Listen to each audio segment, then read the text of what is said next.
Local train, ঠাসাঠাসি ভিড়, সবাই আপনার অপরিচিত। আর অটোয় আপনার পাশে যে লোকটা বসে, সেই লোকটা, সেও তাই। তারপর একদিন আনমনে হঠাৎ একটা ধাক্কা, একটা ছোট্ট সরি, তারপরে দুইজনে দুই দিকে। যদিও এর মাঝে অদ্ভুতভাবে থেমে গেছে কয়েক সেকেন্ড। আর সেই সেকেন্ডটাই হয়তো ছিল সময়ের ফাঁদ। কাকতালীয় দেখা, না হওয়ার মতো কয়েকটা কথা। আর তারপর হঠাৎ একদিন অনুভব করলেন, তার পাশে পাশে হাঁটলে শহরের সমস্ত শব্দ যেন নিভে আসে।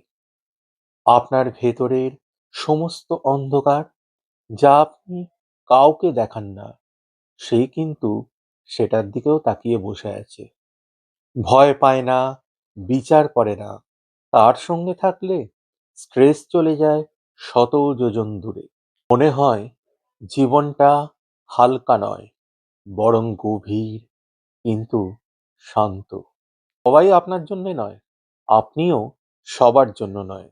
অজস্র ঝিনুকের ভেতর একটা মুক্ত, যেমন অন্ধকারেই জন্মায়, আপনিও তেমন।